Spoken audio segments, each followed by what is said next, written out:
Compared 2 years ago, ay mayroon na talagang alinlangan ngayon ang pagpasok ni Kay Sotto sa NBA. Napakalaki na kasi ng kaibahan noon at ngayon. Pero ang tanong, is the door closing on Kay Sotto in the NBA? This is Ginulat ang Mundo series, the Kay Sotto's journey to the NBA. Pagpasok ni Kay Sotto sa NBA ay mayroon ng alinlangan.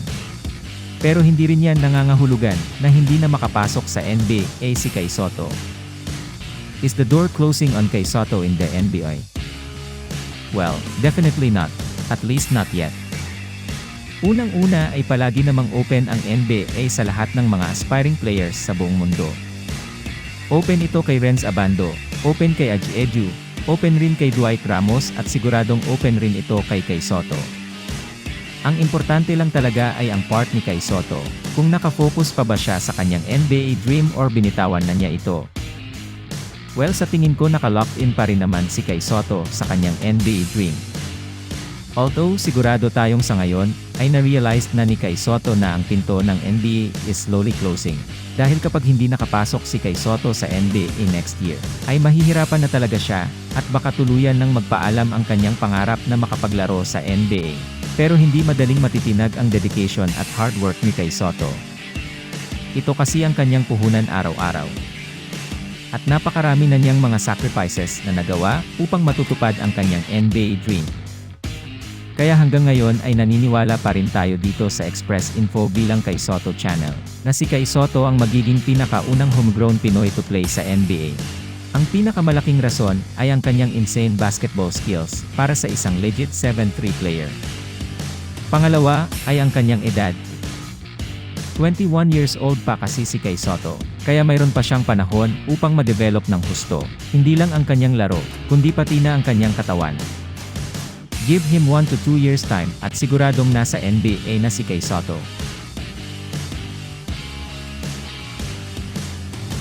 Welcome to Express Info.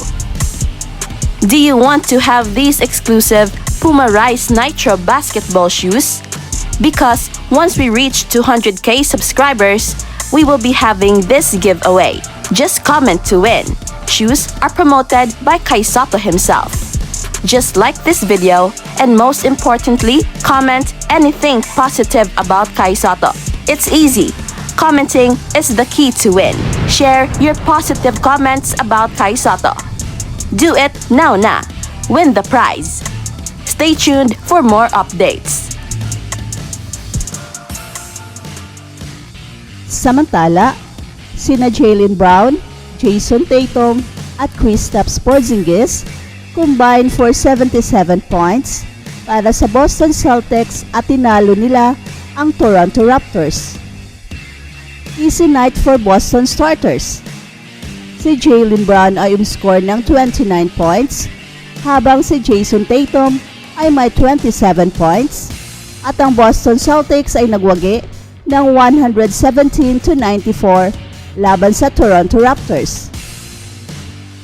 Nagdagdag si Kristaps Porzingis ng 21 points and 7 rebounds sa loob ng 28 minutes of action para sa Celtics, na nagtagumpay ng ikalawang sunod-sunod na panalo matapos ang 14-point victory laban sa Brooklyn Nets sa kanilang unang laro sa NBA in-season tournament. Si Pascal Siakam ang nanguna para sa Raptors na may 17 points and 7 rebounds. Meron ding 14 points si Dennis Schroeder at 12 points si Jacob Poeltl. Ang Toronto na nagwagi sa kanilang huling dalawang laro on the road, shot just 10 for 37 on 3-point attempts. Nag-ambag si Brown ng 14 points sa third quarter, kung saan itinaas ng Celtics ang kanilang halftime na 9-point na lamang patungo sa 24 points sa kaligitnaan ng quarter. Nagsimula siya sa kanyang scoring spree sa isang left corner three at sinundan ito ng putback jam papasok sa baseline. Si Brown ay may 28 points sa panalo sa kanilang panalong ito at nagdagdag si Tatum ng 23 points. Ang Boston ay namuno ng 88-71 matapos ang tatlong quarters. With Brown on the bench, Sa simula ng ika-4 na quarter, si Tatum naman ang nangunguna. Pinasok niya ang dalawang sunod-sunod na tres at pinalawak ang lamang ng Boston sa 96-71. Sa huli, inihanda niya si Brown para sa isang fast break jump na nagbigay ng aliw sa crowd at nagtala ng 101-73 sa may 8 minutes na lang ang natitira. At dahil sa maling tira ng Raptors mula sa 3-point range, naging madali para sa mga starter ng Boston ang gabi. TD Garden has its traditional parquet floor a night after the tournament game on an NBA mandated floor with a tournament-themed look. Ang Boston center na si Al Horford ay bumalik sa lineup matapos ang pagpahinga dahil sa kanyang right knee injury. Nagtala siya ng 7 points and 7 rebounds sa loob ng 24 minutes of action. Ginisa ng Boston Celtics ang Toronto Raptors. At ngayon tinalo na ang Raptors sa 5 sunod-sunod na laban. Toronto's big defensive wings tulad ni OG Anunoby, Scottie Barnes at Chris Boucher ay ang nagpahirap sa Boston na makascore, lalo na sa isolation. Pero ang paggalaw ng bola at depensa ay nagpapanatili sa Celtics na nangunguna sa buong second quarter. Ang Celtics ay nagtira ng 6 of 21 from behind the arc in the first half.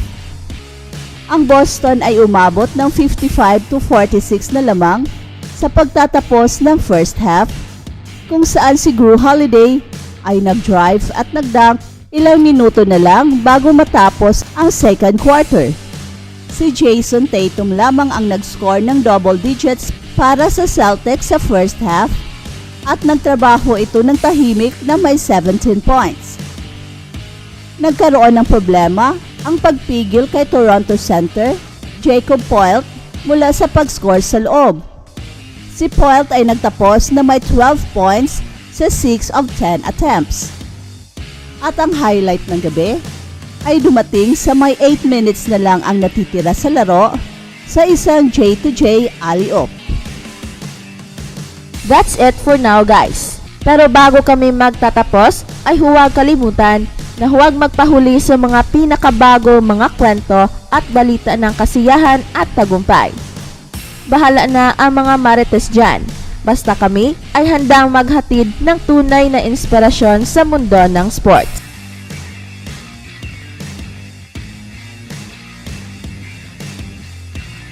Welcome to Express Info. Do you want to have these exclusive Puma Rise Nitro basketball shoes? Because once we reach 200k subscribers, we will be having this giveaway. Just comment to win. Shoes are promoted by SOTTO himself. Just like this video, and most importantly, comment anything positive about SOTTO. It's easy. Commenting is the key to win. Share your positive comments about SOTTO. Do it now na. Win the prize. Stay tuned for more updates.